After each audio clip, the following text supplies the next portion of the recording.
nouveau bonjour à tous, surtout à ceux qui nous rejoignent pour notre conférence. Donc nous avançons dans notre atelier et le titre de cet atelier, c'est l'intimité du couple. Réussir l'intimité du couple. Alors l'intimité du couple, c'est un sujet vraiment important parce que comme vous le savez, évidemment, un couple est défini en tant que tel parce qu'il a une intimité. C'est ce qui fait la particularité du couple. Le couple a une vie conjugale. Et je vais rappeler pour commencer le verset que j'avais donné lors de notre ouverture de cette conférence, donc qui se trouve dans le livre de Hébreux. Et je vais vous inviter donc à vous tourner vers ce passage avec moi. Donc, Hébreux, au chapitre 13.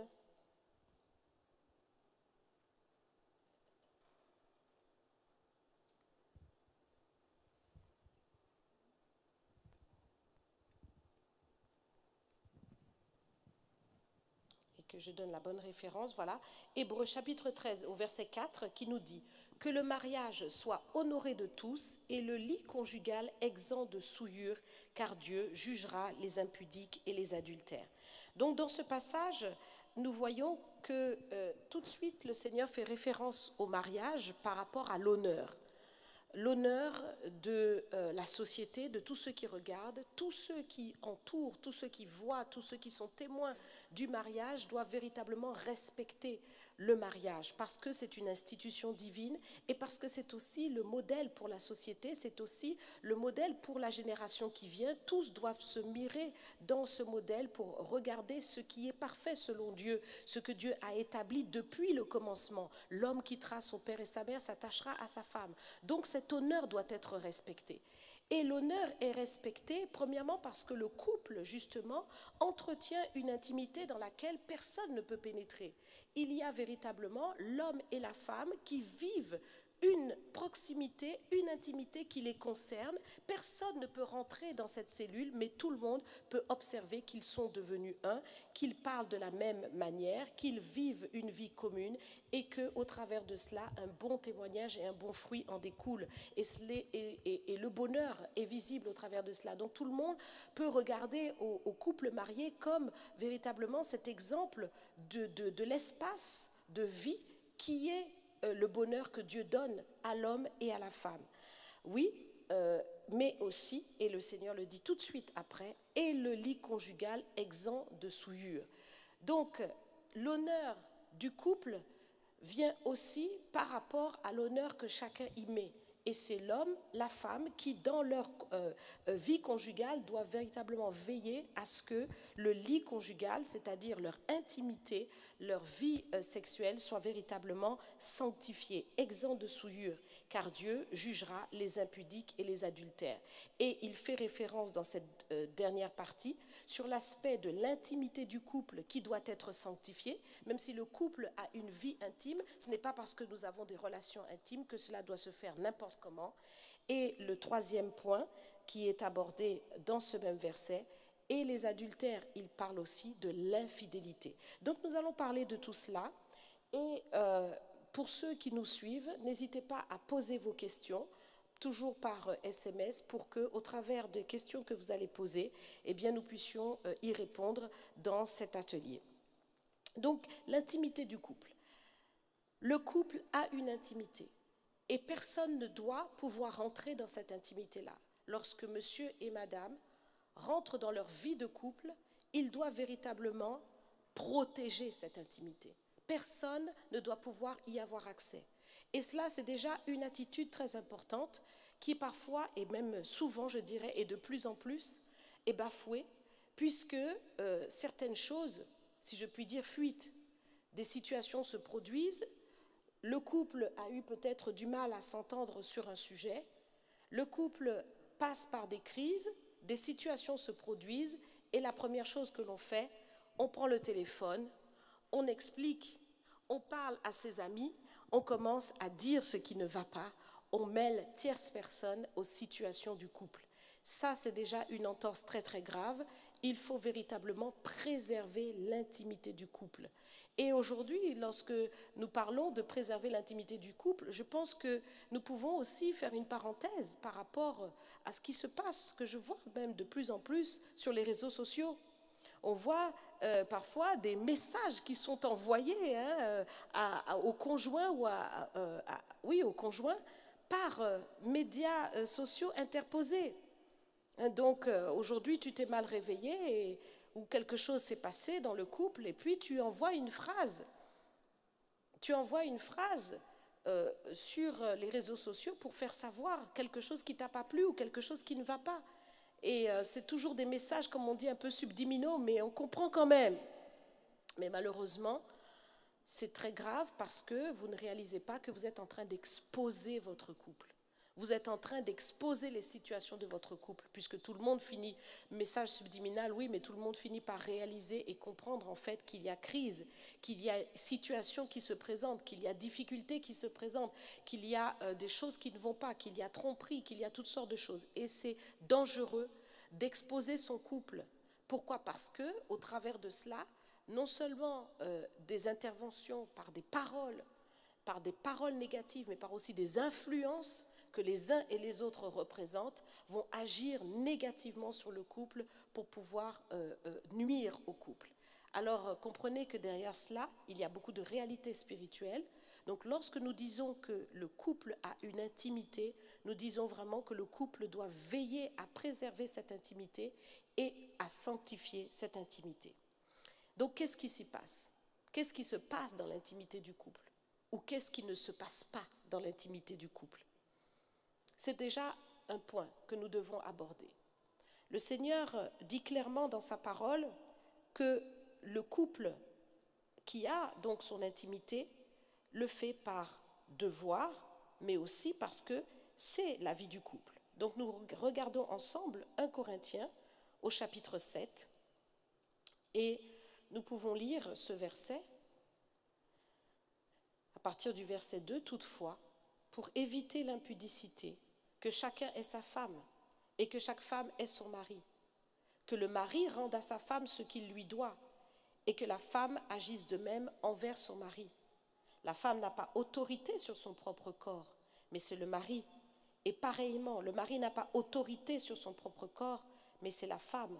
Ne vous privez point l'un de l'autre, si ce n'est d'un commun accord, pour un temps, afin de vaquer à la prière, puis retourner ensemble, de peur que Satan ne vous tente par votre incontinence.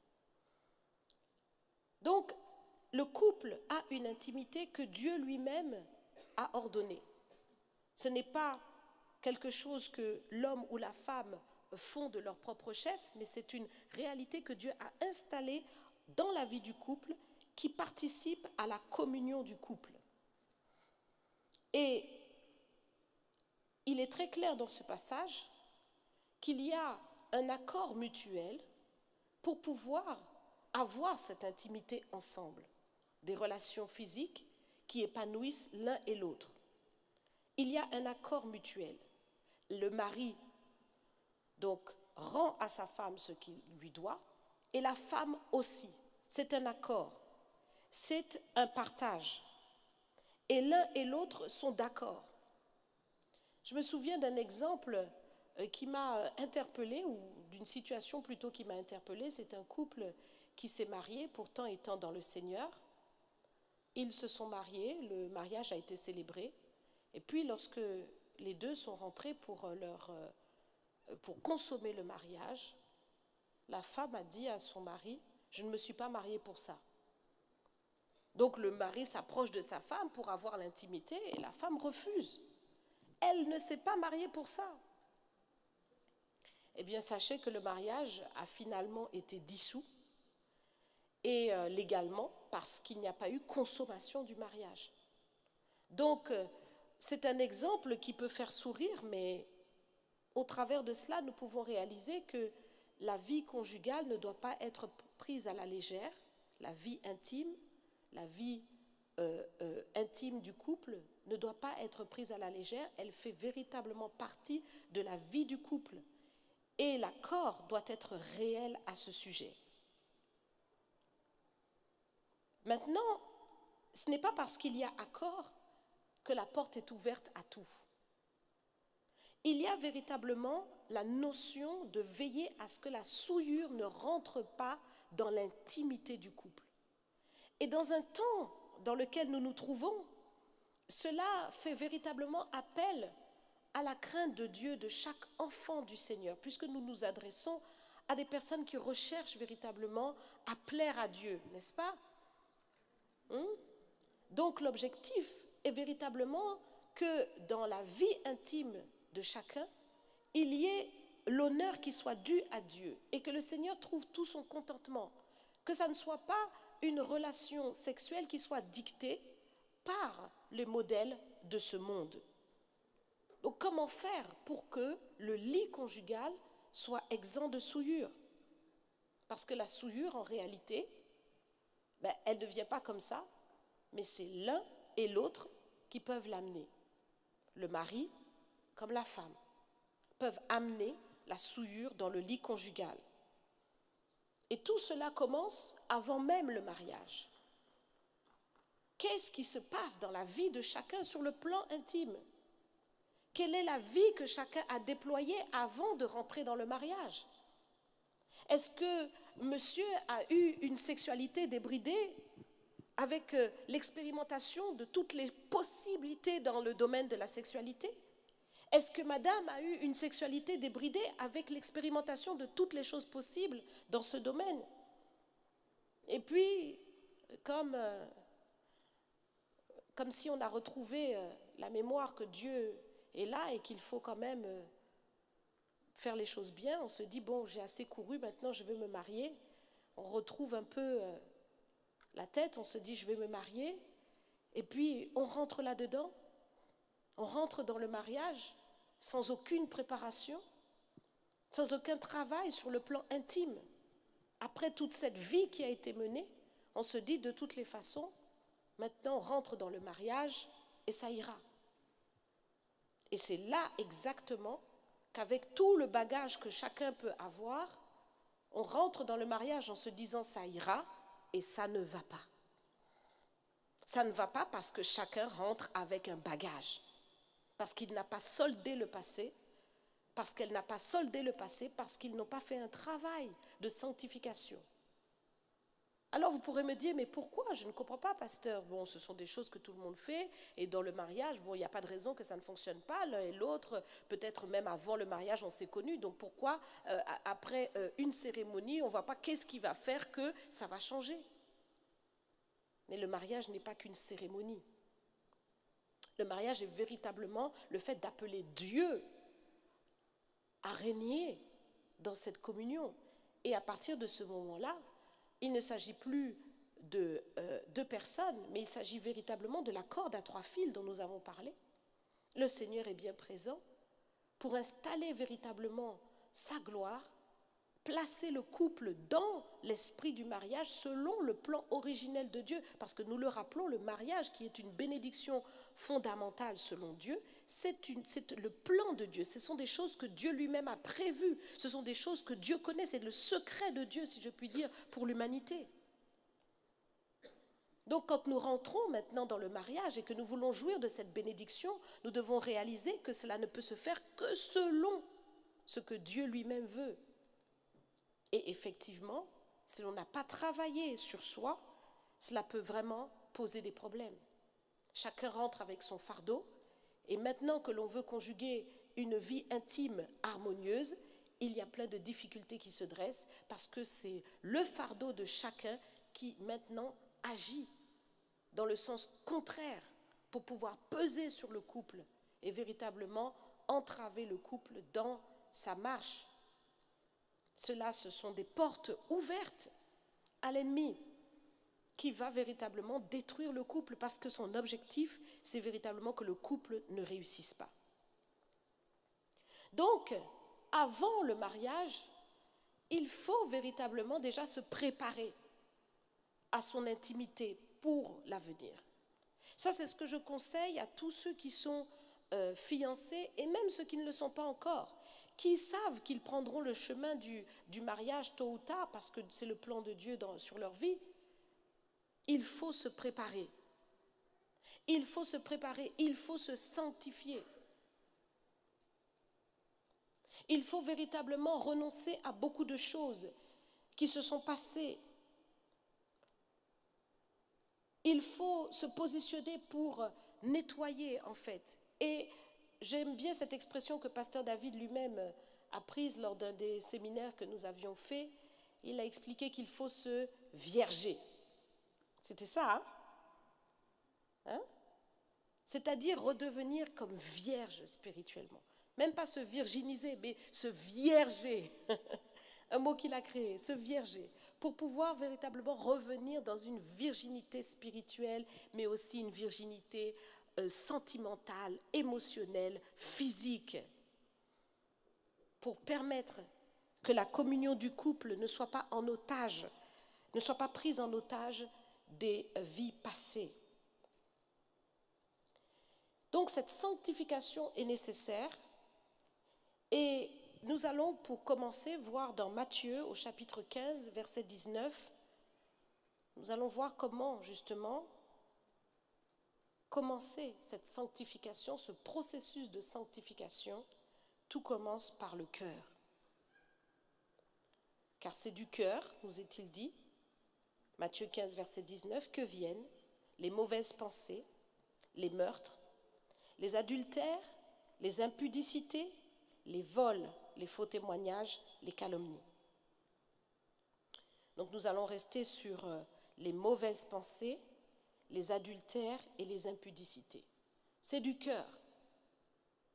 Oui, ce sont des péchés qui sont commis avec le corps, mais premièrement, c'est du cœur que cela vient.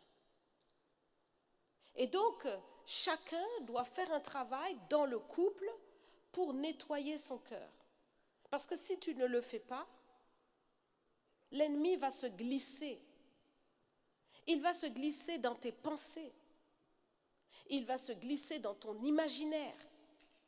Il va se glisser dans ton sommeil, dans ton subconscient. Et il va faire un travail de destruction sur l'intimité du couple. Comment se fait-il que tu t'es marié, que pour toi tu aimes ta femme, tu aimes ton mari, mais maintenant il se trouve que depuis quelque temps tu as des pensées. Parce que là, le quotidien est un peu oppressant, les situations sont un peu difficiles, mais des pensées commencent à se lever. Et parmi ces pensées, il va y avoir toutes sortes de choses. Parmi ces pensées, il peut y avoir des rêveries, de vouloir expérimenter d'autres choses avec d'autres personnes. Comment de telles pensées peuvent monter alors que tu es dans le Seigneur, tu aimes ton époux, tu aimes ton épouse, mais des pensées naissent. Le Seigneur le dit ici, c'est du cœur que cela vient et c'est là que la souillure commence. La souillure du lit conjugal commence d'abord dans le cœur. Il faut nettoyer le cœur. Les adultères, les impudicités. Dans ce monde, nous disons les fantasmes. C'est le mot qui est, si je puis dire, en vogue. On dit, oh, il faut assouvir ses fantasmes, il ne faut pas frustrer ses fantasmes. Mais selon Dieu, ce sont des impudicités. Parce que même le domaine de la sexualité, selon Dieu, doit être véritablement quelque chose de saint. Et donc, il faut veiller. S'il y a des pensées qui naissent, c'est parce que l'ennemi a eu accès. C'est parce qu'il y a eu des portes ouvertes. Et comme je le disais dès le début, c'est parce que bien souvent, les portes qui ont été ouvertes sont celles du passé, du temps de la jeunesse, du temps de l'insouciance, du temps du péché, où on s'est permis de regarder des choses impures, d'ouvrir cette porte au niveau du visuel et au niveau de l'inconscient, du subconscient, où effectivement la pornographie est donc rentrée, où toutes sortes de pratiques impures sont rentrées et cela revient comme des flashs, ou cela revient comme des désirs. L'ennemi va exploiter tout cela. Donc il faut chercher à se sanctifier. Et il faut premièrement accepter de le faire. C'est vraiment du cœur que ces choses partent.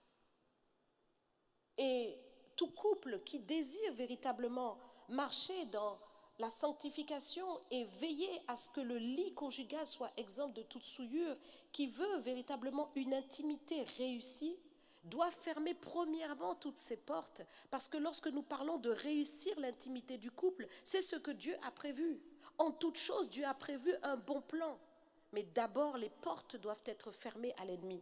Nous ne pouvons pas premièrement chercher à réussir l'intimité du couple si nous ne fermons pas toutes les portes à l'ennemi. Cela devient très compliqué. Nous allons nous battre et nous débattre, nous allons nous accuser, nous allons nous rejeter, nous allons nous diviser dans le couple, au lieu de réaliser que, au fond, les portes avaient été ouvertes à l'ennemi. Donc, vos questions sont bienvenues. Nous allons voir ensemble beaucoup de choses au travers de cette session. Soyez libres de pouvoir poser vos questions pour que cette session soit la plus riche et puisse répondre vraiment à tous les besoins, parce qu'ils sont nombreux. Nous recevons des couples parfois en entretien et dans ce qui est dit, il y a des choses qui ressortent. Mais là, nous sommes dans cette conférence et nous voulons apporter un éclairage pour le plus grand nombre. Donc je vais appeler pour ce faire le pasteur David qui va venir avec moi et nous allons ensemble répondre à vos questions. Alors, comment faire lorsqu'il n'y a pas de désir? Là, nous parlons effectivement des rapports sexuels dans le couple. Alors, comment faire quand il n'y a pas de désir? Donc, c'est déjà une problématique aussi bien qui doit être considérée aussi bien spirituellement que psychologiquement. Il y a des solutions à cela. Ça veut dire qu'il ne faut pas laisser le fait accompli s'établir.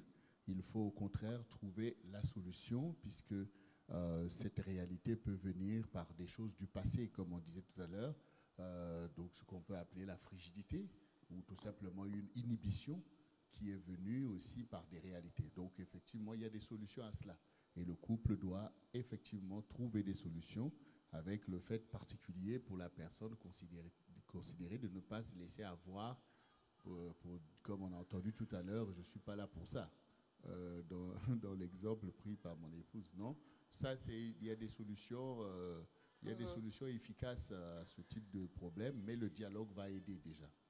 Oui, j'aimerais déjà rappeler à chacun qu'un livre important que le Seigneur m'a permis d'écrire et qui est vraiment une bénédiction pour beaucoup, à travers tous les témoignages que j'ai déjà reçus par rapport à ce livre, c'est la sexualité du couple marié. Et donc, par rapport à cela, c'est important de veiller à lire, à se renseigner sur tous les sujets, et particulièrement sur ce sujet-là, pour avoir les questions, pour avoir les réponses plutôt à ces questions. Quand nous parlons justement de la frigidité de la femme ou du sentiment de ne pas désirer son mari, premièrement, cela peut vraiment venir parce qu'il y a une crise dans le couple. Cela peut venir parce que dans le couple, on ne s'entend pas, on se parle n'importe comment, le mari aussi a une approche un peu brutale, il n'y a pas de préliminaire dans l'intimité, et donc la femme n'est pas prête à cela. Et dans l'intimité, la façon dont les choses se font que la femme ne se sent pas honorée dans le rapport intime lui-même. Donc du coup, elle peut être prise un peu brutalement et ne pas être prête. Or la femme, dans son mécanisme, n'est pas comme l'homme. L'homme a un mécanisme beaucoup plus, on va dire, justement mécanique, alors que la femme, elle, fonctionne beaucoup par rapport à l'affect. C'est-à-dire que c'est sur le plan sentimental, il faut, donc c'est pour ça que tu parlais de la psychologie de la femme, dans son fonctionnement, il faut qu'elle soit préparée à l'acte. Donc c'est toutes ces choses qui font qu'il y a besoin déjà de voir quelle est la situation dans le couple. Est-ce que le couple se porte bien et que donc il y a une situation plutôt qui fait référence à des choses du passé qui n'ont pas été traitées, par exemple des situations d'attouchement ou de viol qui ont laissé place à un traumatisme qui fait que la femme a du mal par rapport à son intimité à se donner à son époux, ou est-ce qu'il y a des réalités spirituelles qui ont pu se greffer sur toutes ces réalités dont nous avons parlé? Et je fais référence dans le livre à tout cela. Nous avons par exemple la situation de l'esprit de Marie de nuit dont je parle. Pour ceux qui ne savent pas de quoi il s'agit, c'est un esprit qui agit dans l'environnement de la femme, comme il peut y avoir aussi la femme de nuit dans l'environnement de l'homme. Cet esprit donc considère qu'il est votre mari parce qu'il vient par différentes portes, nous l'avons dit, attouchement, rapport sexuel hors mariage, par toutes sortes de pornographie, masturbation. Cet esprit rentre et cet esprit considère qu'il est le mari de cette femme, donc il peut venir par des attouchements, par plutôt des présences. La personne sent des présences. Pourtant, c'est un esprit, mais elle sent dans son corps des choses qui remuent, comme si elle a un rapport sexuel avec quelqu'un. Et cet esprit peut vous poursuivre jusque dans votre mariage et vouloir justement prendre la place et se positionner là pour bloquer en fait la femme, l'empêcher d'avoir sa communion avec son époux. Donc ce sont des choses qu'il faut identifier. Il faut aller se faire aider spirituellement parlant, par l'encadrement pastoral, mais aussi il faut jeûner, prier pour pouvoir sortir de l'étau de ces choses, parce qu'elles sont réelles. Et quand on expérimente des délivrances dans ce domaine, on s'aperçoit que finalement l'intimité va mieux. Donc c'est tout ça. Et il n'y a pas que ça, il y a des aspects aussi médicaux, parce que nous sommes des êtres complexes, nous sommes esprit, âme et corps.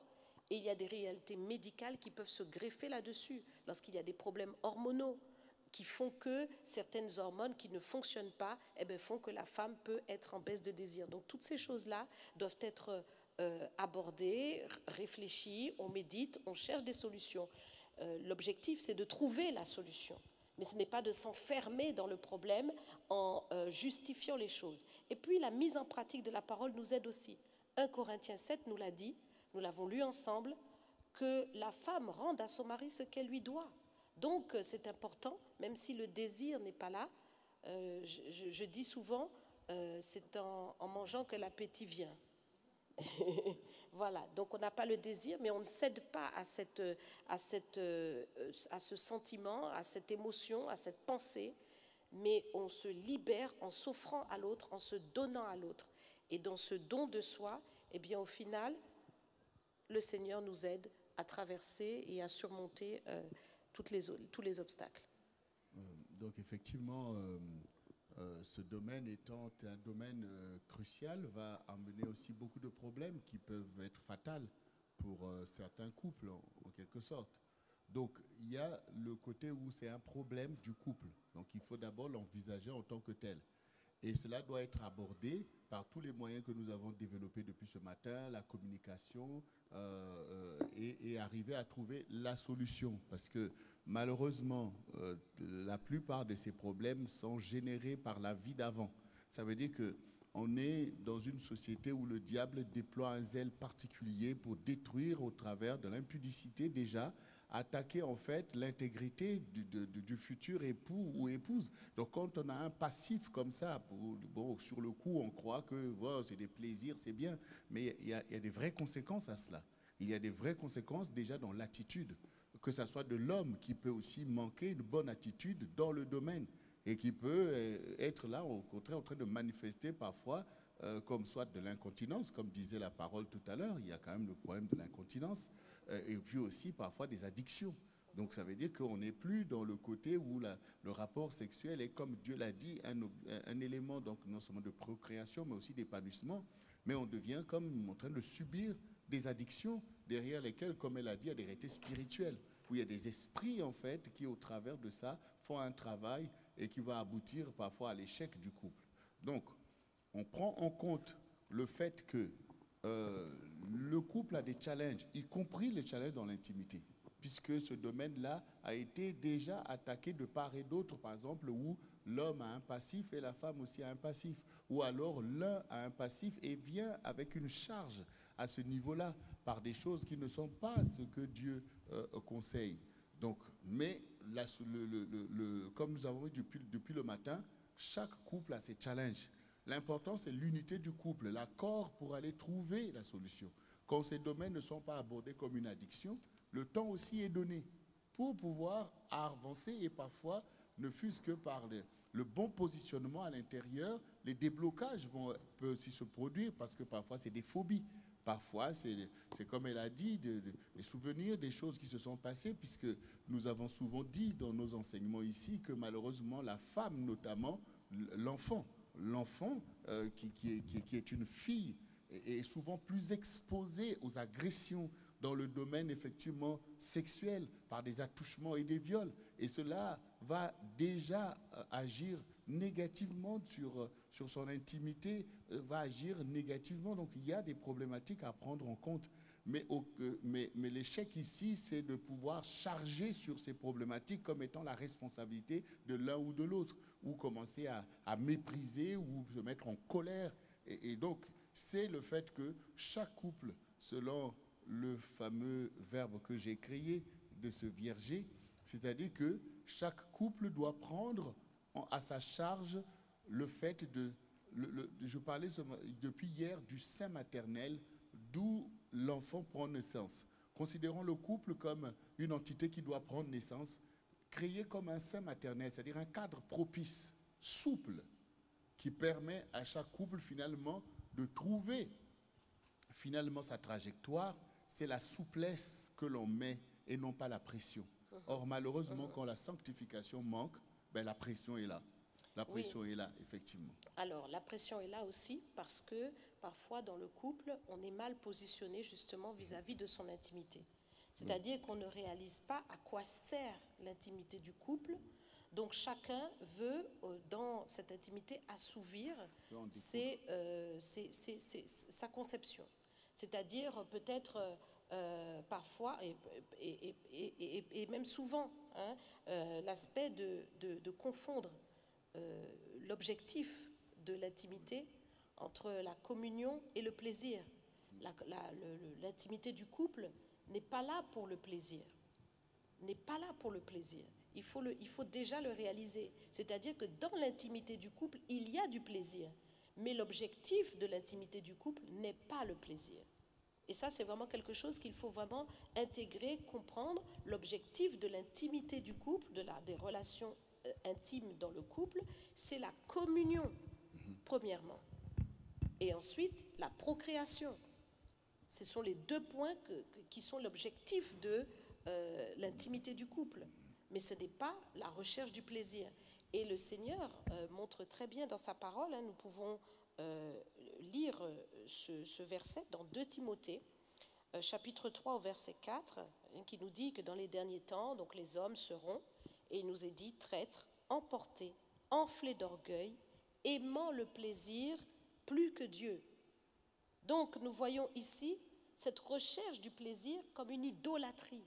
Et dans le domaine de la sexualité, avant même déjà le mariage, l'ennemi a fait un travail pour pouvoir monter dans l'esprit de chacun, dans l'esprit des jeunes hommes, dans l'esprit des jeunes femmes, la sexualité comme quelque chose à cristalliser. Beaucoup se retrouvent sous cette oppression. Là, il est sorti récemment des statistiques qui disent que 8% des jeunes, je crois, entre 13 et 15 ans, quelque chose comme ça, sont sous une addiction à la pornographie. Donc nous voyons véritablement qu'il y a une oppression que le diable charge. Et de plus en plus avec les téléphones portables, avec tout accès à Internet, il y a un foisonnement de ces choses. Et les jeunes hommes comme les jeunes femmes ne sont pas à l'abri de cette recherche-là, du plaisir, de la sexualité. Et effectivement, donc déjà, premièrement, comprendre que ce n'est pas du tout le sens de l'intimité entre l'homme et la femme. Dans le couple, Dieu veut au contraire la communion. Et ça change tout. Bien sûr. Donc effectivement, par la grâce de Dieu, quand maintenant Dieu nous a sortis de toutes ces choses et qu'on revient au Seigneur, qu'on se marie, il y a quand même effectivement de prendre en compte qu'il y a besoin d'un processus de transformation aussi bien des mentalités que des attitudes, que de revenir effectivement au sens originel des choses, qui est, comme je disais, la communion, communier avec la femme de ta vie, et puis poursuivre aussi l'objectif de la procréation, et sortir de l'idolâtrie. Parce que quand maintenant il y a cette idolâtrie sur le plaisir qu'on recherche d'une façon effrénée, Donc, on n'aboutit pas à l'épanouissement, effectivement, dans le couple où chacun, c'est l'honneur qui sied au couple. Alors que ceux qui cherchent le plaisir sont dans une démarche même de prostitution. Quelqu'un, quand tu veux du plaisir, tu vas voir une prostituée, elle est là pour ça. Elle n'est pas là pour communier avec toi, ce n'est pas ta femme, mais elle est là pour te donner du plaisir. Donc, si maintenant on transfère cette attitude dans le couple, on aboutit en fait aux mêmes catastrophes. Ça veut dire que la personne qui est là n'est plus une personne qui est portée par l'amour, par cette communion, mais se retrouve comme victime d'un acharnement pour atteindre en fait ce plaisir. Donc, ça va aussitôt rejaillir à un moment donné que les deux ne se retrouvent pas. Et ça peut encore inhiber, ça peut encore bloquer, notamment la femme. Mais il y a aussi le côté aussi où l'homme peut se retrouver souvent aussi aussi dans le sens inverse, où l'homme aussi est inhibé, ou parfois ça peut être, comment on appelle ça, une faiblesse au niveau de l'impuissance. Voilà, l'impuissance peut atteindre aussi l'homme, où dans ce domaine, il n'est pas comme la femme attend, parce que du coup, il y a aussi un passif, où certains, peut-être même à l'époque où tu étais à fond dans ces choses, tu as fini par faire une overdose de ça, et ces choses te paraissent maintenant des choses que ton âme vomit, parce que tu réalises d'où est-ce que Satan t'avait emmené jusque-là, et que ce n'est plus des choses qui sont une priorité chez toi. Et du coup, l'autre, on attend peut-être là une activité à ce niveau, et ça peut causer effectivement ce type de décalage. Et le conseil, c'est le même. Aussi bien que la femme ne doit pas se dire « j'ai pas envie », donc du coup, mon couple doit se débrouiller sans les rapports sexuels. Non, ce n'est pas par l'envie qu'on marche, c'est par la connaissance.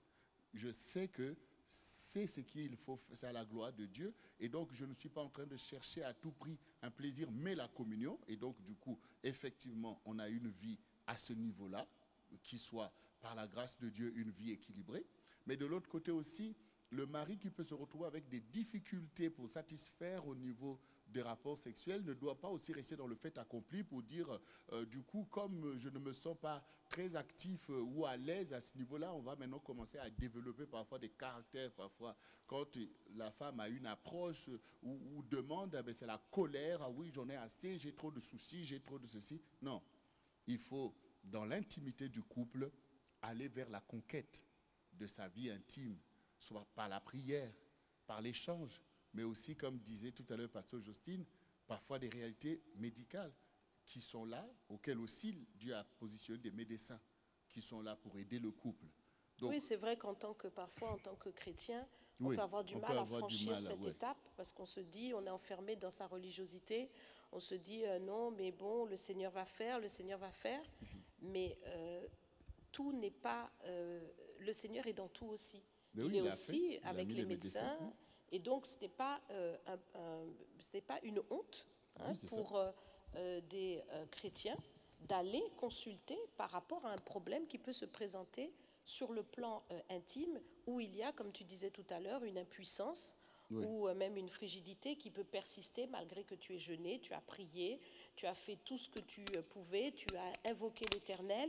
Et donc, on peut aller dans cette recherche-là pour comprendre qu'est-ce qui peut se passer, parce que ça peut être aussi un problème médical. J'aimerais encore donner un autre passage dans Jacques au chapitre 4, au verset 4. Nous parlons de la recherche du plaisir et de l'idolâtrie de ces choses. Ici, il nous est dit « Adultères que vous êtes, ne savez-vous pas que l'amour du monde est inimitié contre Dieu? Celui donc qui veut être ami du monde se rend ennemi de Dieu. » Le monde nous propose et nous montre des modèles. Dans les modèles du monde, la sexualité, c'est quelque chose qui, de plus en plus, doit être débridé, être vécu sans complexe, sans limite. Ça, c'est le modèle du monde.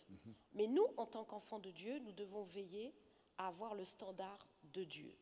Et donc, par rapport au couple, il y a véritablement cette recherche de la sanctification dans le couple. C'est la communion que nous recherchons et pas le plaisir. Pourtant, en Christ, nous voyons même dans l'Église des cas.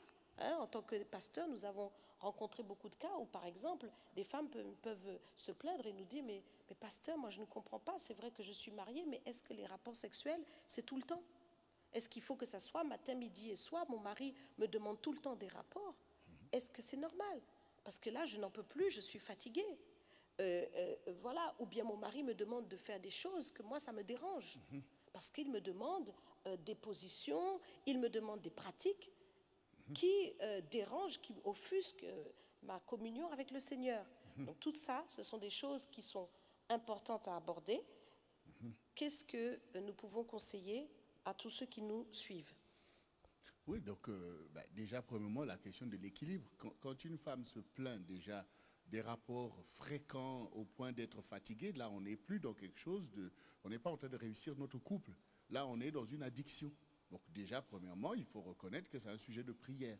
Parce qu'une addiction est une addiction. Parce que dans le passage où il est dit que la femme ne puisse pas se priver de son mari et vice-versa, il est quand même dit de faire attention donc, par rapport au temps de la prière. C'est-à-dire qu'il faut être capable de vaquer à la prière et de faire attention à l'incontinence. C'est-à-dire que l'incontinence est un problème. C'est même pas comme si, bon, je veux communier. Non, mais il y a une incontinence. Satan va l'exploiter. Satan va exploiter l'incontinence pour attaquer. Donc, quand il y a ce sujet-là, il faut avoir le courage de se dire, il faut qu'on prie. Parce qu'une addiction est une addiction. Elle va produire quelque chose de négatif. Et puisque, si maintenant dans le couple, on entretient des addictions qui peuvent venir aussi bien de l'homme que de la femme. Il y a aussi des femmes qui sont addictes à la sexualité, qui fait que le couple est oppressé par ça. Donc, si maintenant on entretient ces choses, au moment où maintenant, puisque cette addiction est là, que Satan est venu s'asseoir là, et qu'il y a une indisponibilité des rapports sexuels dans le couple, soit parce que la femme finalement va accoucher, ou est enceinte, ou est malade, ou l'autre a voyagé. Qu'est-ce qui va se passer quand on est tenu par ce lien, par l'ennemi? Mais ça emmène aussi l'infidélité dans le couple. Donc ça veut dire que les deux membres du couple doivent prendre conscience que quand le couple a ce genre de problématique, il faut prier et trouver une solution. Parce que l'équilibre du couple en dépend. Il n'est pas question maintenant de se dire on va avoir des rapports sexuels au point d'en tomber malade ou en plus de ne pas avoir une vie de prière parce que Dieu est capable, et d'ailleurs même non seulement Dieu est capable de vous demander des jeûnes, mais dans un couple chrétien où il y a quand même des objectifs aussi à ce niveau-là, on peut quand même se mettre en jeûne. Mais combien de couples n'arrivent pas à se mettre en jeûne à cause de ça? Et on a même vu des couples qui finissent par théoriser que on peut être en jeûne, mais on peut avoir des rapports parce qu'on est en couple, parce qu'il ne faut pas se priver. Le résultat aussi ne se fait pas attendre, en fait, dans la réalité du couple. On voit bien les assauts de l'ennemi. Donc, on va conseiller que les rapports sexuels dans le couple sont normaux, doivent obéir tout simplement au souci d'équilibre normal et de tous les challenges du couple. On n'est pas là, effectivement, aussi à être fourré toute la journée et toute la nuit dans ces réalités-là, comme si le couple n'a pas de vrais challenges au quotidien. Donc, du coup, là, on réalise que les rapports sexuels sont importants dans le couple, mais ils doivent être débarrassés de toute pression et de toute oppression. Et donc, ça fait partie des sujets dans lesquels on doit prier, dans lesquels on doit trouver la solution sans s'accuser ou culpabiliser. Parce que Dieu est vrai et sa parole est vraie aussi. Donc il faut d'abord traiter les problèmes et revenir à la liberté. Parce que je suppose que dans la liberté, un couple peut se retrouver pendant une période où ils se disent, bon, aujourd'hui on est en vacances, on va prendre notre temps à nous et qu'ils passent une semaine ou leur week-end dans ça parce qu'ils ont décidé ainsi. Là, on n'est pas en train de dire que ça, maintenant c'est mauvais ou c'est un peu. Non, sauf que ce n'est pas une oppression sur le couple. Ce n'est pas des choses qui sont subies même au moment où, effectivement, on n'est pas disposé pour ça. Allez, on subit. Et bien ça va détruire, effectivement, le couple qui va s'affaiblir sur ce domaine. Mais on peut faire le choix de se dire, bon, là, on prend cette période, on n'a pas besoin d'aller courir par-ci, par-là, on prend un temps pour nous. Et que dans cette liberté, on communie, ça c'est épanoui. Et le Seigneur est aussi pour ça, puisqu'il dit même dans sa parole, bois les eaux de ta source. Et il dit ça contre la tentation d'aller courir par-ci, par-là, d'aller assouvir tes désirs, alors que tu as une épouse pour communier. Donc il faut bien faire la différence entre l'oppression et la liberté. de vivre son intimité parce qu'on est consentant, parce que c'est ce qu'on a décidé tous les deux. Et que du coup, ça nous épanouit. Dieu n'est pas contre ces choses. Au contraire, il dit là où deux sont d'accord, Dieu est avec eux. Tant que l'intégrité du couple est préservée, l'équilibre est préservé, parce qu'on voit aussi dans la maturité des jeunes couples, bon, on est tombé dans ça, on ne se soucie pas d'aller travailler, on ne se soucie pas d'aller à l'école. Ben, cette addiction conduira à l'échec du couple, effectivement. Oui, l'intimité, donc le rapport intime dans le couple, ne doit pas éloigner le couple de Dieu. Ça, c'est vraiment au contraire, le couple doit communier dans son intimité et doit se sentir en harmonie aussi avec Dieu. Avec le Seigneur qui et est la corde à trois fils. Et donc ça demande aussi, parce que quand nous parlons, bon, nous espérons que le couple, que ça soit le mari ou la femme, soit dans le même désir de plaire à Dieu. Mais malheureusement, nous voyons des points de vue qui divergent. C'est-à-dire que nous voyons, par exemple, et c'est le cas souvent que je vois, c'est-à-dire que la femme donc veut rentrer dans une sanctification, dans un engagement avec le Seigneur, dans une consécration avec le Seigneur, et de l'autre côté, le mari méprise cela, considère que ce sont des bigoteries, que Dieu ne demande pas tout cela, que au contraire il est marié et qu'il doit avoir l'usage de sa femme comme il veut, et il ne cherche même pas à savoir qu'est-ce que Dieu peut demander à ce sujet. Donc il y a véritablement un décalage entre les deux, et ça crée véritablement beaucoup d'incompréhension et de tension. Oui, même sur la question des pratiques. Là aussi, parce qu'on parle de ne pas souiller le lit conjugal, on parle quand même d'un couple qui veut avancer avec le Seigneur. Parce que l'ennemi sait bien que c'est le domaine de prédilection pour lui, pour tout un tas d'esprits, pour souiller en fait, pour souiller. Donc voilà, dans ce décalage, alors comment ça peut venir, comment ça peut vous surprendre sans que vous ayez forcément calculé d'être désagréable à Dieu ou à votre épouse?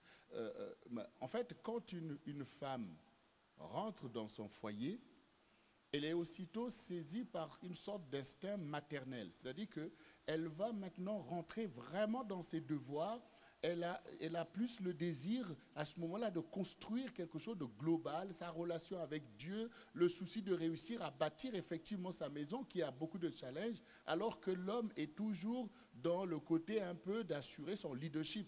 Et même dans ce domaine, il veut effectivement être le chef, être libre de pouvoir pratiquer ces choses. Et quand maintenant, par exemple, l'homme aussi a arrêté sa vie d'avant, elle se dit, bon, maintenant j'ai mon épouse, maintenant j'ai le droit. Et donc déjà, même inconsciemment, ces deux différences vont agir, alors que la femme, elle a plutôt besoin de se poser, surtout quand elle a conscience de la vie d'autrefois où elle pouvait partir dans ces choses comme une prostituée, que là maintenant elle veut être honorée.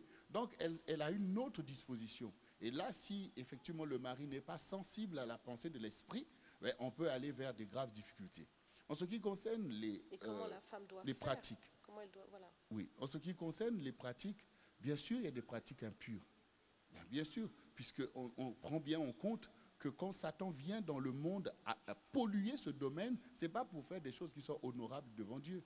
Il y a des pratiques qui sont dégradantes, aussi bien devant Dieu que devant les personnes elles-mêmes. C'est-à-dire que dans ces choses, chacun peut se sentir mal à l'aise, parce que ça témoigne même dans ta conscience que ce n'est pas ce qui est bien, ni bienséant. Alors, qu'est-ce qui est demandé dans tous ces domaines? Comme nous avons vu même dans le dialogue et dans toutes les choses, c'est quand même une certaine modération qui est demandée. C'est quand même le fait de faire des choses, non seulement dans une certaine modération, qui est aussi le signe de l'excellence. Donc, du coup, on fait des choses, non pas des choses qui sont, je ne sais pas comment. Par exemple, on va parler, par exemple, des sujets comme la sodomie ou ce genre de choses qui ne sont pas du tout compatibles avec un couple qui veut marcher dans les voies du Seigneur. D'ailleurs, le mot même fait référence à des choses que Dieu a réprimandées. Donc on voit même, et pourtant on peut légitimer ces choses dans le couple comme si on ne voit pas les références même, t'interpellent, même si tu n'es pas si spirituel que ça. Il faut voir à quoi ça ramène. Donc on voit bien que Dieu, il est dans les réalités naturelles que Dieu a fait, et ne pas oublier que Satan amène aujourd'hui des idéologies contre nature. et par lesquels il vise effectivement à détruire, à renverser la société. Si maintenant toi tu veux te référer à Dieu, donc on comprend que Dieu qui fait chaque chose avec un objectif n'est pas en train de t'encourager à aller pratiquer par exemple ce genre de choses.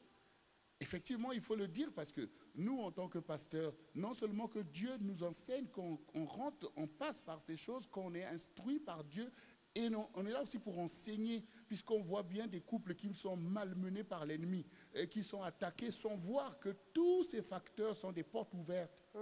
Mais au final, on voit la misère des couples, parce que Satan trouve des portes pour venir renverser quelque chose qui pourtant était bien à la gloire de Dieu. Parce que ces enseignements que nous sommes en train de donner, nous sommes conscients que tous les chrétiens n'en bénéficient pas de ces enseignements. On a d'ailleurs même entendu des choses fantaisies du genre, quand tu te maries, tout est permis. Oui, des pasteurs qui disent ce genre de choses. Beaucoup de pasteurs se retrouvent eux-mêmes aussi dans ce domaine-là, parfois dans des réalités compliquées. Mais nous parlons bien du Saint-Esprit qui doit trouver sa place au milieu d'un couple, dans l'harmonie, ou en communier avec Dieu, où c'est honorable aussi bien pour le couple. Et pour prendre des exemples, il y a quelques années de cela, il y avait une sœur qui venait au CAC qui était une maman. Elle devait avoir déjà plus de 50 ou 60 ans. Et un jour, on entretient, et là, on est dans un cas où elle était au Seigneur, son mari était loin d'être au Seigneur, était complètement même dans l'occultisme. Voilà. Donc, et puis elle me dit, mais pasteur, quand mon mari, qui aime bien la sodomie, était sur moi, j'ai bien entendu la voix de l'esprit me dire que c'est malsain. C'est elle-même, c'est une maman qui a entendu elle-même dans son esprit, le Saint-Esprit à qui elle s'accroche pour essayer de sauver son couple alors que son mari est dans l'occultisme.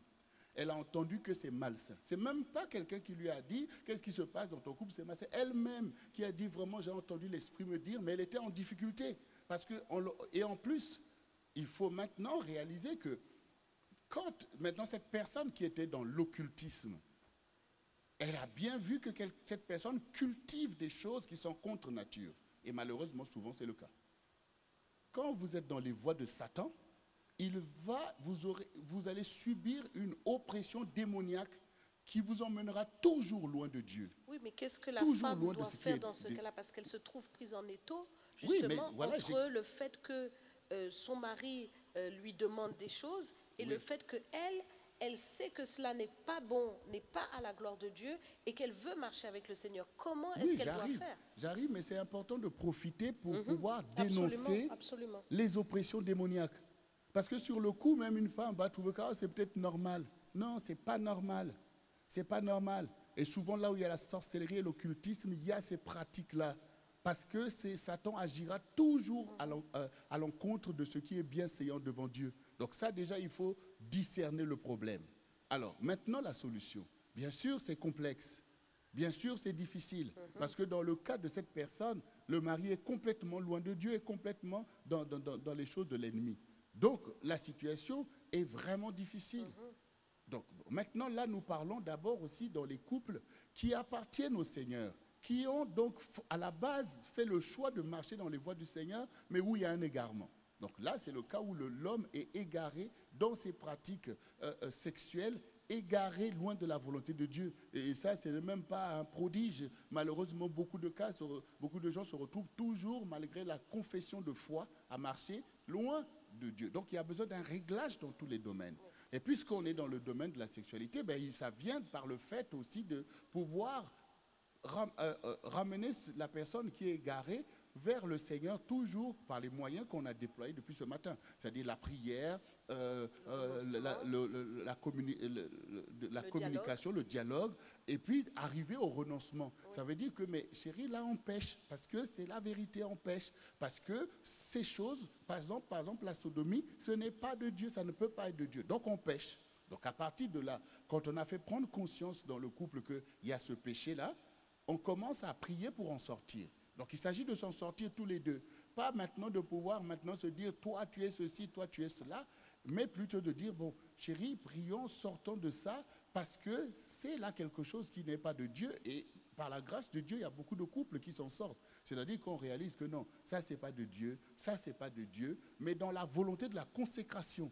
Parce que c'est le couple qui veut se consacrer et marcher avec Dieu qui va faire des renoncements. Alors, pasteur, il y a des questions très concrètes que certaines femmes peuvent poser. Par exemple, lorsque le mari, justement, n'est pas dans cette dimension spirituelle, même, ou de se dire, je vais prier avec ma femme sur le sujet. Oui. Et que la femme se retrouve dans une situation où le mari lui demande de faire ces choses. Est-ce que sur le coup, elle doit refuser à son mari de telles pratiques parce qu'elle sait que ce n'est pas à la gloire de Dieu, qu'elle veut obéir au Seigneur? Comment elle doit faire par rapport à ça sur le coup? Mais ça ramène forcément à des solutions qu'on a déployées depuis là. Se refuser veut dire aussi beaucoup de choses. Mais je suppose que pour une femme sage, quand elle dit se refuser, je l'entends forcément différemment. Il ne s'agit pas de pouvoir maintenant ni rabrouer, mépriser son mari, mais de réaliser que là, vraiment, j'ai besoin du Seigneur pour trouver une solution. Et une façon aussi, parce que dans le cas où la femme peut se refuser à une certaine pratique, mais est-ce que ça va mettre en échec l'intimité du couple? Vous voyez, par exemple, je suppose que quand la femme, dans la pratique sexuelle, voit que ça part vers telle direction et qu'elle s'y refuse en emmenant les choses dans la bonne direction et que du coup, au final, l'intimité du couple est préservée, le rapport sexuel existe, elle aura plus de succès que quand elle va dire, par exemple, que non, c'est comme ça, et que donc, du coup, finalement, on Mhm. arrive à détruire même ce qui est normal. Donc je suppose que se refuser pour la sœur qui a compris que tout ça c'est des impuretés, c'est le fait de ramener les choses dans la pratique qui est la bonne. Donc pour moi, ce n'est pas du genre, on se refuse et puis on laisse les choses en l'état et ne pas croire que tu te livres, tu t'exposes aussi, y compris même à la violence. Oui. Donc voilà, on se Malheureusement, comprend bien. on voit aussi des couples où ça aboutit à des colères, Mais des bien sûr. bouderies, le mari boude Un parce qu'il homme, dit que sa femme eh ne oui, lui fait pas la ce qu'il frustration. veut, Voilà. il la menace, il lui dit je vais aller voir ailleurs, c'est toi qui me pousses ailleurs parce Voilà. que... C'est pour ça Eh que oui. nous disons que c'est un problème qui est complexe. C'est ça. Mais si nous partons, Dieu qui est là, qui dit il n'est pas bon que l'homme soit seul, je lui créerai une aide semblable à lui. Si la femme s'appuie plus sur l'intelligence du Seigneur, sur la sagesse pour régler les problèmes de son foyer, elle aura le succès. Mais si elle prend ça comme alibi pour pouvoir maintenant mépriser et l'autorité de l'homme et son mari en voulant maintenant faire croire que c'est elle la sainte, alors que parfois ils ont baigné dans ces choses. Donc ça veut dire que Dieu nous accompagne en fait dans les vraies solutions. C'est déjà dans la prière. Et puis par le fait de persuader, ça veut dire, oui, voilà le mot, c'est celui-là. La femme doit persuader à son mari que ce n'est pas bien pour nous, que ce n'est pas bien pour la gloire de Dieu et de ramener les choses dans le droit chemin. Donc la femme doit persuader le fait de pouvoir convaincre. Et effectivement, elle va y arriver. Elle va y arriver parce que sa vie de prière. Et c'est là aussi l'importance de l'harmonie. Parce que quand on suit les mêmes enseignements, il y a aussi le fait aussi de prendre parfois rendez-vous avec des personnes que Dieu a placées là pour vous aider. Parce que quand le couple va être débarrassé de toutes ces choses, mais au contraire, le couple va jouir d'un bonheur qui n'est pas comparable avec la recherche à tout prix d'un plaisir pendant un moment et puis qu'à la fin, on se retrouve dans la poisse. Voilà, on a fini le rapport sexuel et puis finalement, l'autre, chacun s'est retrouvé de son côté bizarre parce qu'il n'y a pas eu de communion ni de gloire de Dieu dans tout ça. Est-ce que c'est comme ça que tu veux continuer ou alors, au contraire, on veut, par la grâce de Dieu, revenir à des choses qui sont la paix et la gloire de Dieu? Voilà. Absolument. Alors nous allons nous tourner vers les questions du public. Oui, pasteur, nous avons plusieurs questions et je pense que vous avez répondu à certaines questions, mais je vais vous poser toutes les questions en même temps. Alors, quelles sont les positions autorisées dans un couple lors d'un rapport? Troisième question, peut-on refuser une demande de rapport quotidien du conjoint? Quatrième question, pourquoi les besoins d'un homme sont plus importants que la femme? Cinquième question, comment faire quand mon mari veut avoir une intimité régulière, mais à cause d'une rémission de cancer, je n'ai pas du tout envie. Sixième question, si Dieu dit que le corps de l'un et de l'autre s'appartiennent, pourquoi certains disent que les fellations et le cunnilingus sera interdit pour les couples mariés? 7e question, comment gérer sa sanctification quand l'un dans le couple fiancé n'est pas ferme dans la parole de Dieu? Et 8e question, comment rester dans cet état d'esprit de la communion conjugale quand ton époux avoue ouvertement ne plus avoir de sentiments pour toi, mais veut quand même les rapports intimes? Et la dernière question, peut-on avoir des rapports partout dans la maison? Voilà. En tout cas, au travers de ces questions, on voit quand même effectivement voilà, des problématiques aussi graves, comme par exemple le sujet sur la rémission du cancer, et qui effectivement place souvent la femme, comme on a entendu, beaucoup de réalités à cause du souci même de la femme, parfois de l'équilibre, de gérer le foyer, va placer la femme aussi dans un challenge hormonal qui là aussi, effectivement, agit sur elle. Et de l'autre côté, on a un homme qui est prêt à tout. Donc là, on voit qu'effectivement, il y a besoin de modération. Et effectivement, il faut arriver à un point où l'homme prend en compte aussi ce côté-là, ce côté sexuel, comme un challenge personnel pour être dans l'équilibre et dans la bénédiction.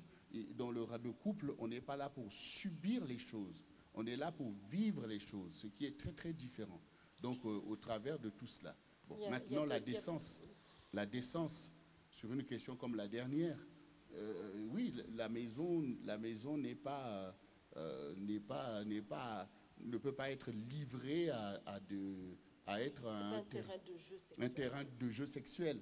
Il y a quand même le lit conjugal. La Bible le dit, il parle du lit conjugal. Le lit conjugal. Et parce que quand on prend ces habitudes, parce qu'il n'y a pas d'enfant, mais après, l'habitude est une seconde nature. Et quand même les enfants vont venir, peuvent être exposés à des choses que quand les parents sont dans la cuisine, l'enfant veut venir en tant que... voilà, ils sont en train de chuchoter des choses un peu bizarres. Et, ouais, donc du coup, tout ça, c'est pas bon. En tout cas, c'est pas bienséant. C'est pas bienséant. Il faut savoir que c'est ce qu'on appelle l'intimité. Donc ça procède quand même à une certaine façon, une certaine vision qui prend en compte aussi effectivement cette intimité. Et il y a une question aussi qui m'interpelle, c'est celle de le mari qui dit à sa femme, j'ai plus de désir pour toi. Non, j'ai plus de sentiments, mais par contre, il va avoir des rapports sexuels. Oui, j'ai plus de sentiments. De sentiments, mais il a du puis, désir. Voilà. Et là, c'est la preuve c'est la preuve du côté de l'addiction, du côté mécanique, du côté de vouloir assouvir. Là, c'est son plaisir personnel. C'est-à-dire que, voilà, je veux avoir le rapport parce que je veux assouvir mon plaisir personnel. Et dans ces conditions, le rapport sexuel, c'est exactement comme quelqu'un qui se masturbe, en fait. C'est-à-dire que, voilà, le rapport sexuel lui sert de masturbation. On est dans le même travers. On n'est pas dans le désir ni de communier avec la femme, ni de s'épanouir avec elle, mais on est dans le désir d'assouvir un désir personnel par tous les moyens. Donc, y compris la masturbation, la pornographie et le rapport sexuel qui n'est pas une communion, mais qui est le fait d'aboutir au même résultat. Donc, on n'est pas du tout dans la gloire de Dieu. Oui, c'est ça. C'est ça qu'il faut vraiment comprendre. C'est-à-dire, comme nous le disions tout à l'heure, le but du rapport intime et le fait de comprendre que la femme, et ça je le dis particulièrement pour les hommes, la femme n'est pas l'objet de plaisir en fait. C'est-à-dire, voilà, je me suis mariée, comme ça je sais que ma femme va pouvoir me satisfaire sexuellement. C'est pas ça. Déjà, premièrement, dans le mariage, on n'est pas là pour se satisfaire, mais on est là pour satisfaire l'autre. Il faut déjà être dans une optique que je rends l'autre heureux. Donc, le mariage ne doit pas vous faire vous tourner pour satisfaire votre propre ego, mais rechercher toujours à rendre l'autre heureux. Donc ça, c'est quelque chose de très important. Et dans la démarche, justement, de l'intimité, il y a le fait du respect de l'autre. C'est-à-dire que la démarche du rapport intime, c'est une démarche de communion, nous l'avons dit, mais dans une démarche de respect. Donc je respecte le corps de l'autre, je respecte ses temps aussi, parce que la femme a des temps. Et ça, il faut vraiment le respecter. Donc les rapports, ce n'est pas à tout moment, il y a des périodes.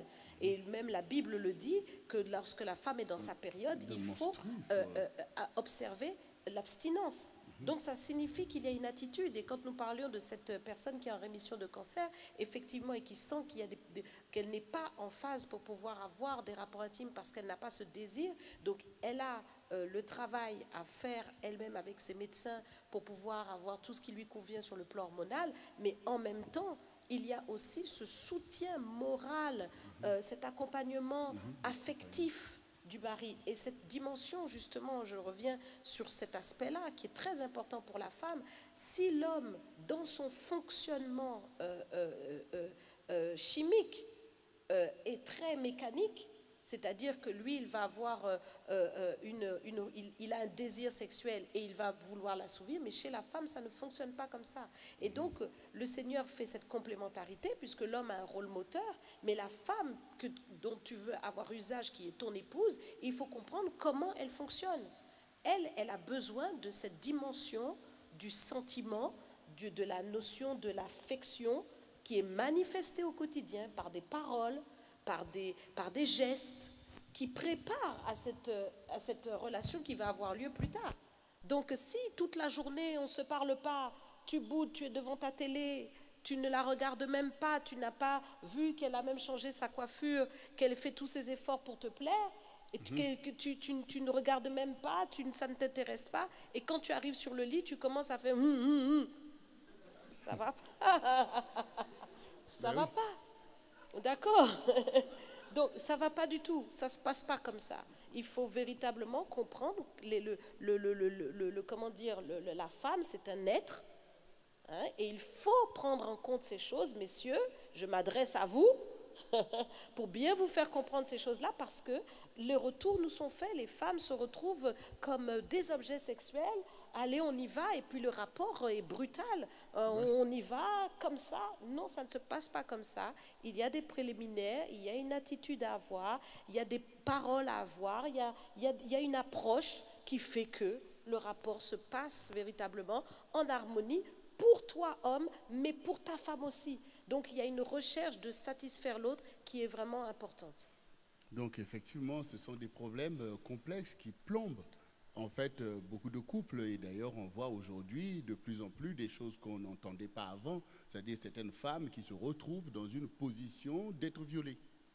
Des plaintes qui augmentent parce que il n'y a pas la recherche du succès dans ce domaine-là, alors que nous sommes ici pour réussir notre couple. Ça veut dire comme si ce domaine-là, bon, c'est peu importe. Mais non, puisque au jour d'aujourd'hui, les femmes qui se retrouvent à être frustrées dans ce domaine, et ça peut se retourner contre le couple, comme on le voit. Donc il faut maintenant, au jour d'aujourd'hui, prendre en compte que je dois réussir aussi mon couple dans le domaine de l'intimité, qui doit être un domaine d'épanouissement, et même un domaine à la gloire de Dieu. Ça veut dire que quand ces choses sont faites dans l'accord, dans l'épanouissement, et aussi dans la décence, parce que vous voyez, c'est-à-dire que les choses que Dieu demande, quand le Seigneur dit qu'il va juger les impudiques, il faut maintenant comprendre c'est quoi l'impudicité. Voilà. C'est pas seulement le fait d'avoir le rapport sexuel, mariage, mais c'est aussi des attitudes impudiques. Des attitudes impudiques. Donc ça veut dire que dans votre sanctification, vous avez besoin de ne pas tomber dans l'impudicité. Dans votre façon d'être, dans votre maison. Parfois on expose les enfants à des choses impudiques. On se met dans toutes les positions parce que tu penses que ce sont tes enfants, tu les vois toujours petits, tu crois qu'ils sont aveugles. Donc il faut sortir de tous ces travers parce que Satan rentre à fond dedans. Quelle est la raison qui détruit les couples aujourd'hui? Quelle est la raison qui détruit les mariages ou qui empêche des mariages, des couples de se former? C'est quand même l'impudicité. C'est quand même l'impudicité. Voilà. Voilà. Où on poursuit toujours ce piège. Et Satan sait bien ce piège-là. Et il le déploie au maximum, au point où dans le livre d'Apocalypse, Dieu parle de la fureur de l'impudicité. Voilà. Et c'est devenu le problème de notre génération.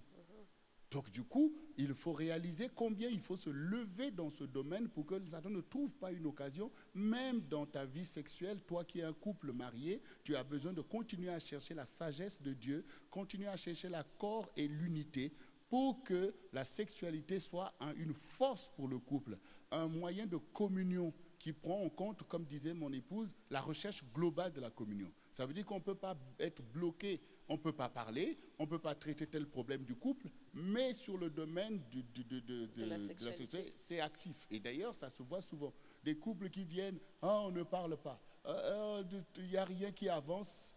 Et pourtant, on voit bien que mais il y a des choses qui avancent, puisque par la grâce de Dieu, parfois ça donne une grossesse, une autre. On voit qu'il y a un domaine où il y a quand même une activité. Mais oui, mais voilà, mais c'est bien, les enfants et tout le reste.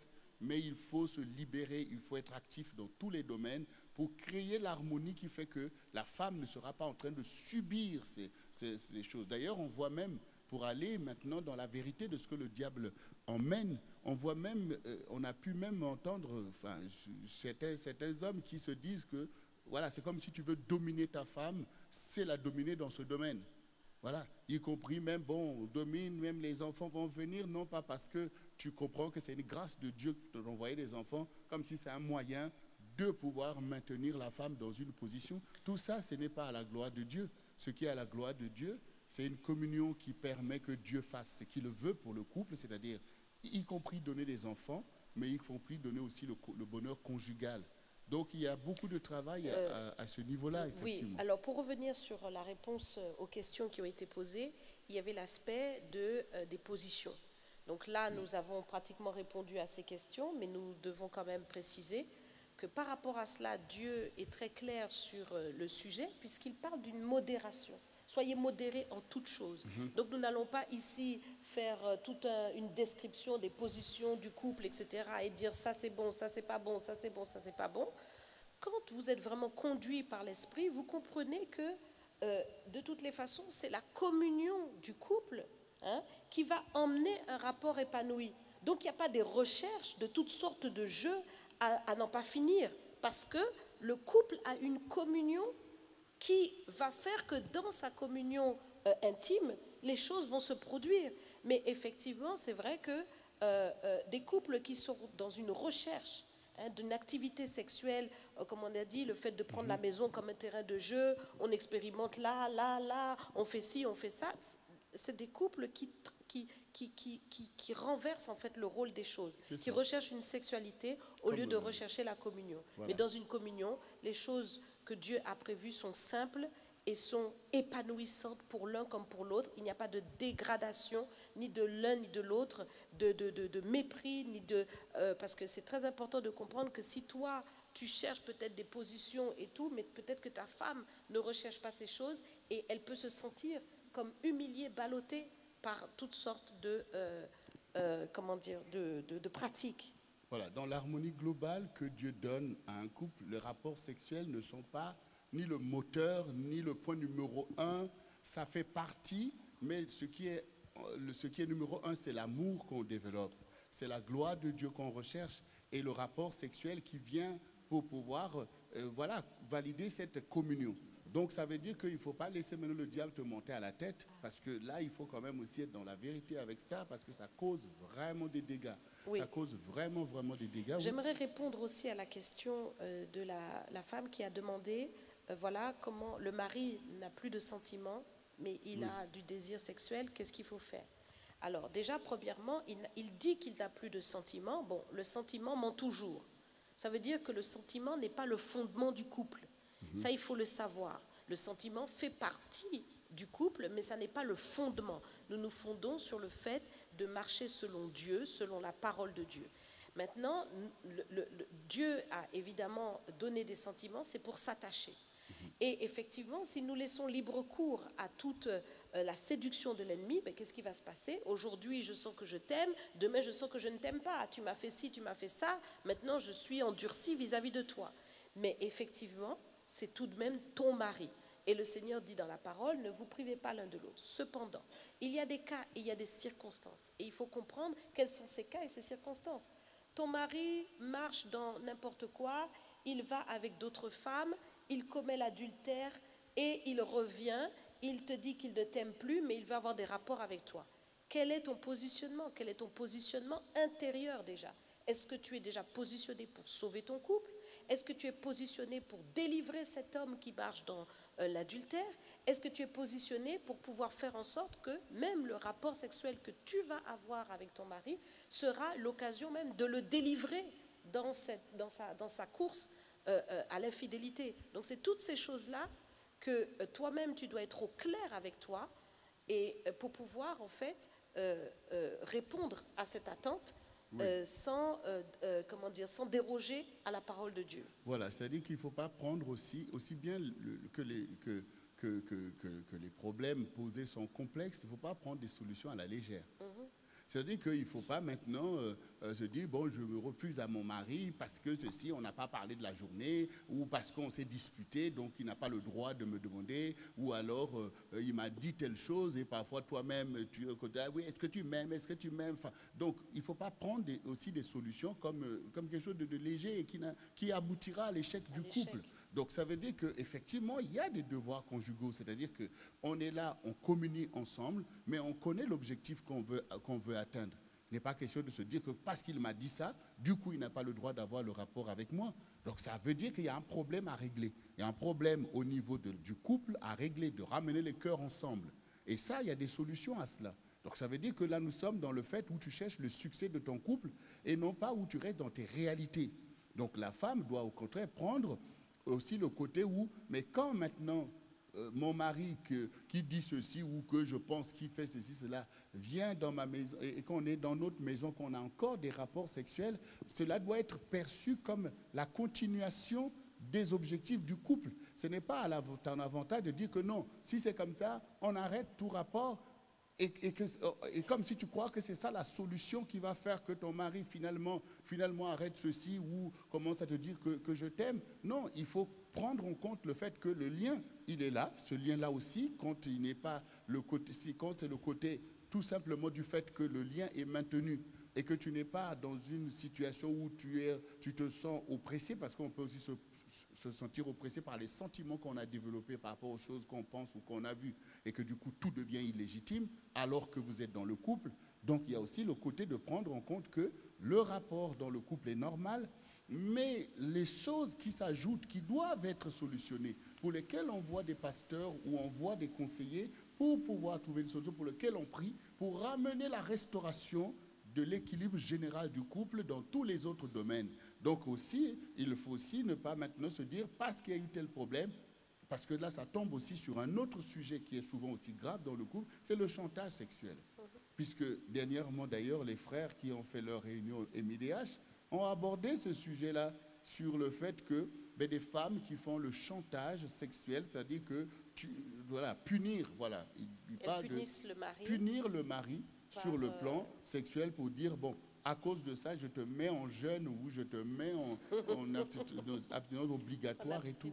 Tout ça, ce n'est pas à la gloire de Dieu. Et ça ramène à ce que Paul venait de dire, que non, il ne s'agit pas de se refuser dans le sens où c'est moi, tant pis pour toi. Non, il s'agit de comprendre ce côté, mais il y a des problèmes, effectivement, auxquels il faut résoudre. Ça prend en compte tout ce que nous avons dit depuis ce matin. Alors, il reste quelques questions. On va écouter les dernières questions et puis terminer notre atelier. Oui, pasteur. Alors, sauf erreur, je pense qu'on n'a pas pu répondre à la question numéro 6. Si Dieu dit que le corps de l'un de l'autre s'appartiennent, pourquoi certains disent que les fellations et les cunnilingus seraient interdits pour les couples mariés? Ça, on avait répondu tout on à avait l'heure. répondu, d'accord. Okay. Aussi la sodomie ou toutes ces pratiques qu'on a apprises par la pornographie, par ces choses qui ne viennent pas de Dieu. Voilà, c'est le monde qui met ces choses. Vous savez, donc, je vais vous donner une référence pour que vous sachiez que pour Dieu, ce n'est pas ces choses qui l'encouragent. Dieu a repris, en fait, dans la Bible, il reprend même le fait d'éjaculer en dehors.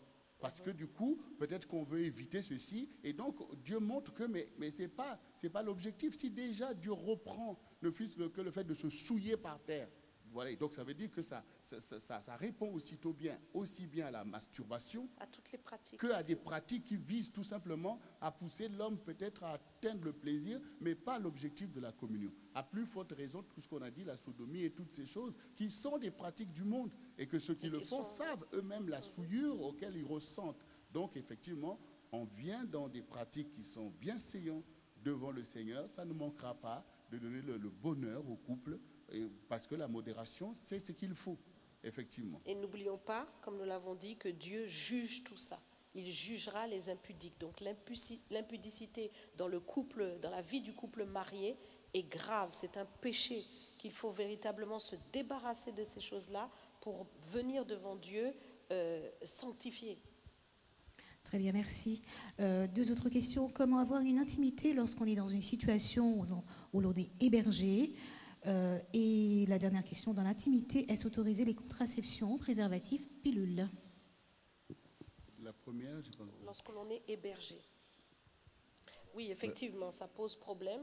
Effectivement, vous pouvez vous retrouver dans une situation où vous n'êtes pas dans un cadre où vous avez une chambre qui vous permet de pouvoir développer votre intimité. Et c'est là justement que l'aspect de la modération est très important. Parce que si vous ne savez pas vous retenir ou vous abstenir pendant le temps de votre hébergement, ça va être très compliqué pour vous de pouvoir tenir. Donc c'est pour ça que nous le disons encore, la sanctification, la modération, le fait d'invoquer Dieu pour pouvoir savoir tenir, hein, et faire en sorte que le couple fasse ces choses dans les bonnes conditions.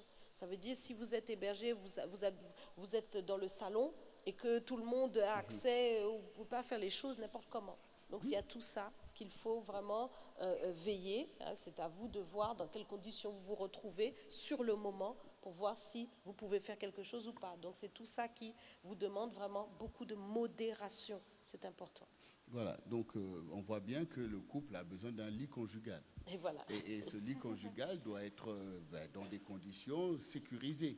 Donc quand on est hébergé, effectivement, comme disait Pasteur Jocelyne, à l'intimité du couple, personne ne doit avoir accès.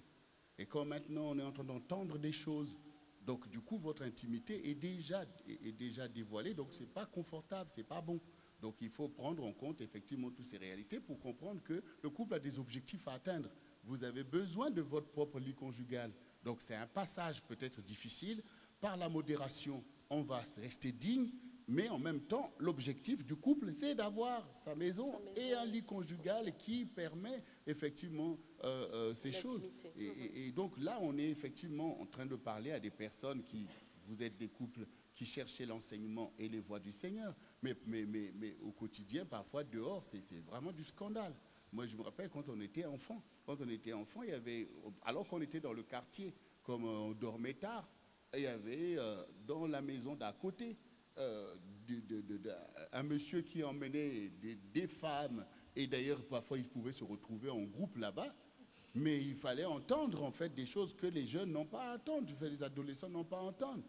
Et tout un tas de choses, mais quand on n'est pas là, on n'est même pas protégé de ça. On attend, du coup, viens écouter, tous les femmes commencent à crier bizarrement des choses. Donc, voyez vous-même que ce n'est pas du tout bienséant, parce que c'est de l'impudicité, c'est de la pollution qui est envoyée dans l'environnement.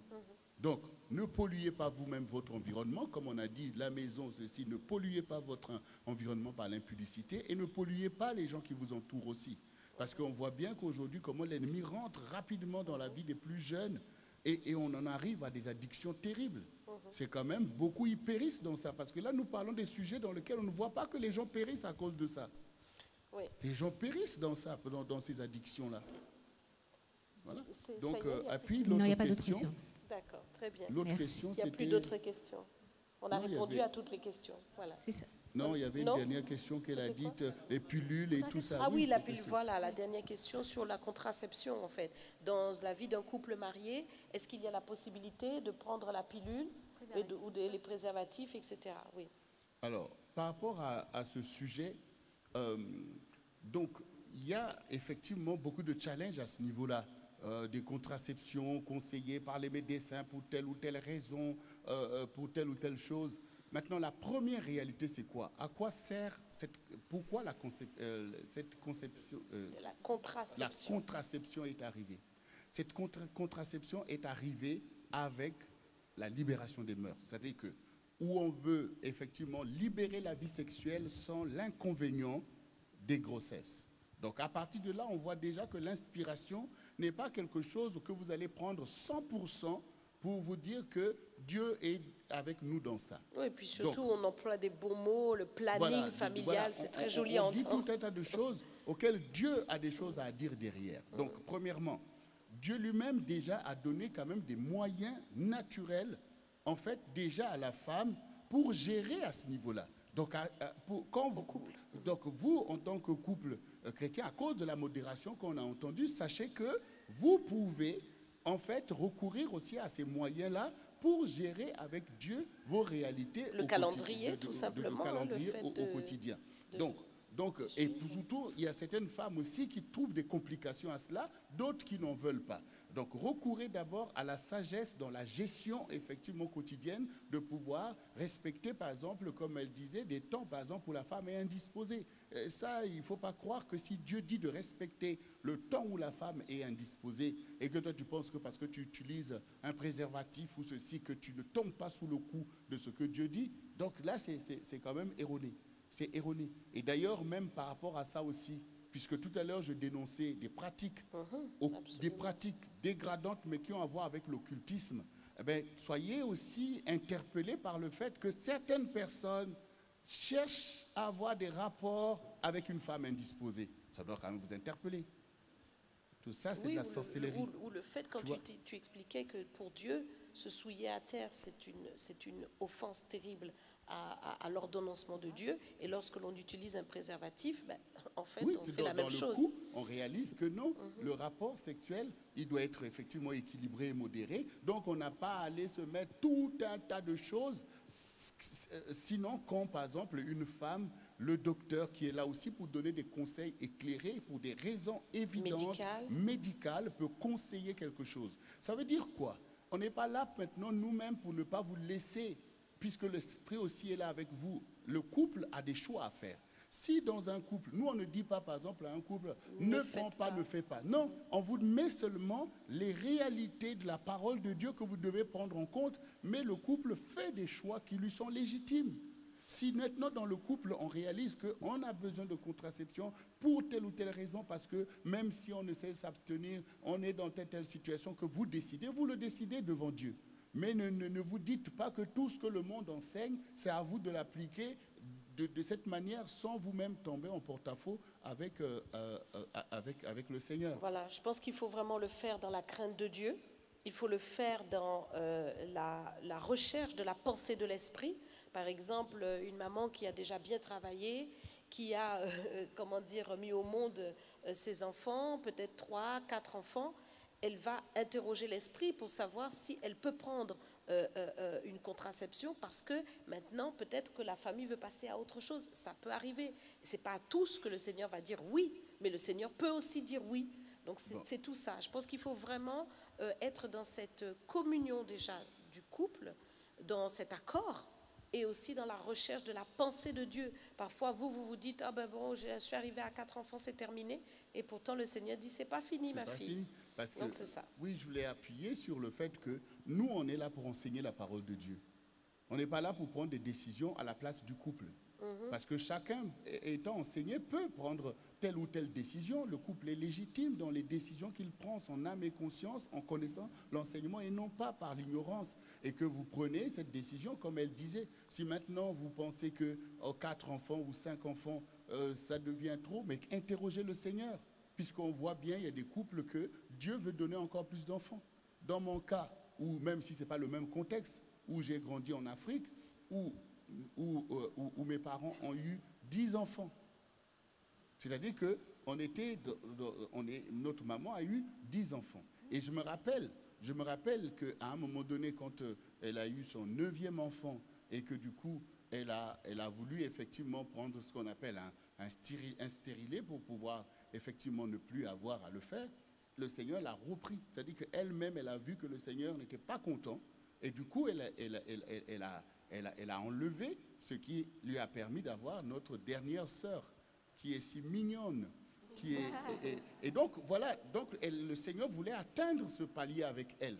Et c'est ce qu'il a fait. Donc, ça veut dire aussi que, vous savez, dans la Bible, il est dit, tous tes fils seront disciples de l'Éternel. Ça veut dire que Dieu a un plan pour chacun de nous. Donc, ça veut dire que si vous voulez marcher en communion avec lui, ne redoutez pas d'interroger Dieu sur ces sujets-là. Nous, on vous enseigne la voie du Seigneur, on vous enseigne la modération nécessaire, mais prenez avantage de ça pour venir devant Dieu d'une façon non pas effrontée par rapport à la satisfaction de vos désirs, mais en toute humilité, demandez au Seigneur, est-ce que nous devons prendre ceci, est-ce que nous devons faire ce choix, que le médecin nous conseille, parce que des fois, parfois, il vous conseille des choses qui sont des choses vitales. Donc, du coup, vous interrogez Dieu, vous verrez la paix de l'esprit qui va vous accompagner dans un tel choix que vous assumerez aussi devant Dieu. Voyez? Donc, on n'est pas là pour dire maintenant, ne faites pas ceci ou ne faites pas cela, mais nous sommes là pour vous enseigner la voie de Dieu, auquel, sur la base de cet enseignement, l'Esprit de Dieu vous conduira certainement à toujours faire des choix qui sont à la gloire du Seigneur. Voilà, alors c'est sûr que sur un tel sujet qui est l'intimité du couple, eh bien, on ne pourra pas aborder toutes les questions, mais je pense que déjà au travers de ce qui a été dit, vous avez eu pas mal de réponses. Pour poursuivre plus loin, eh bien, je vous invite à vous procurer ce livre, donc La sexualité du couple marié, qui est fait en 2 parties, donc la partie pour l'homme et la partie pour la femme. Donc les deux, et l'homme et la femme peuvent lire ce livre ensemble. L'homme peut lire aussi la partie de la femme et la femme peut lire aussi la partie de l'homme pour mieux se comprendre et avancer ensemble vers une sanctification et une réussite de l'intimité du couple. Alors pour pouvoir effectivement conclure sur ce domaine, nous voyons bien un domaine où l'ennemi a investi tout son zèle pour nuire. Mais une fois qu'on a enlevé les problèmes, une fois qu'on est sorti des idéologies de ce monde, il reste quelque chose de formidable que Dieu a préparé pour l'homme et la femme, c'est la communion, où vous avez le droit de communier dans tous les domaines de votre vie, y compris sur la sexualité, qui a été fait pour ça, pour la gloire de Dieu. Donc, que personne ne se mette dans la confusion, mais que tout le monde sache que quand on est malade, on cherche d'abord la guérison pour mieux vivre sa vie.